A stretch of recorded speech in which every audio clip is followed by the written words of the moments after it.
Despite the fact that you might not be familiar with her name, she was a contributor to a number of the recordings that you enjoy listening to. The more you read about this writer, the more you understand how unique her journey was.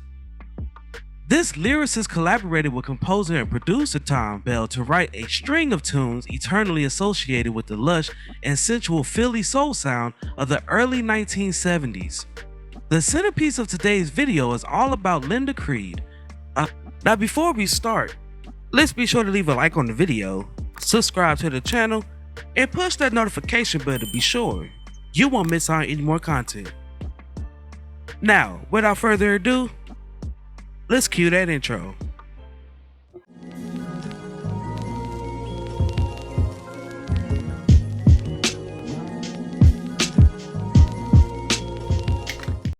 Born Linda Diane Creed on December 6, 1948 in the Mount Airy section of Philadelphia. While she was a student at Germantown High School, she participated in a variety of musical activities. In fact, throughout her high school years, she was already leading her own band, Raw Soul, which performed frequently at the Philadelphia Athletic Club and Sid Booker's Highline Lounge.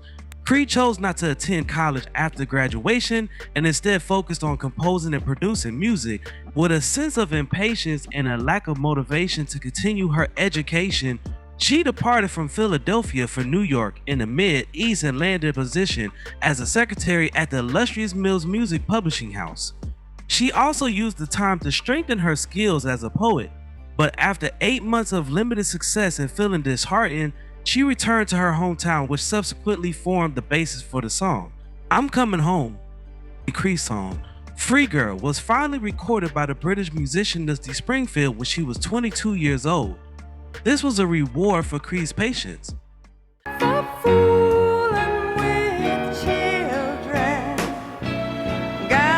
She soon received another excellent opportunity to join Mighty 3 Music, led by the successful songwriting trio of Kenny Gamble, Leon Huff, and Tom Bell. 2 years later, her song, Stop, Look, and Listen, It's never too late to stop, look, was recorded by the Stylistics, a Philadelphia group whose songs were produced by Tom Bell. Thereafter, numerous hits followed in quick succession. Among them were You Are Everything, It wasn't you, I'm Stone in Love with You, Wall Street to death. I would hold Betcha by Golly Wow, her and surprise, and picture like a Break Up to Make Up, woman, you're driving me wild. Rock and Roll Baby,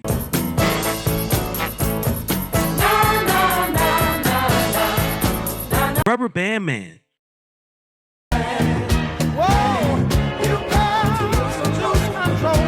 In 1972, Linda Creed tied the knot with Stephen Lee Epstein, and as if she were taking a cue from the joyous occasion, her subsequent written song was the huge hit, You Make Me Feel Brand New.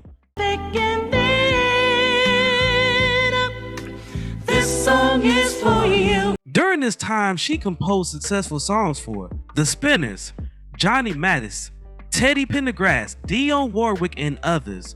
Then in 1976, she relocated to California with her husband Epi and baby daughter Roni, where she quickly began working on a project with Lonnie Jordan, the lead vocalist of the group War. When she was diagnosed with breast cancer in that same year, she underwent a drastic operation.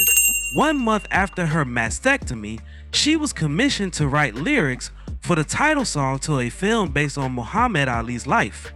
The song, later sung and recorded by George Benson, was The Greatest Love of All, which Whitney Houston sang 10 years later. The recording became a massive smash, one of the stars most successful at the time. The Epstein family returned to Philadelphia in 1980, when Linda's second daughter, Dinah, was born. During the early years of the 80s, Linda Creed enjoyed continuing success with her songs with recordings by Johnny Gill, Stacey Latislaw, The Stylistics, Teddy Pendergrass, and of course Whitney Houston. The song Hold Me Written by Creed and Michael Masser, the man who had brought Linda into the Muhammad Ali Project was the first adult contemporary hit for Pendergrass.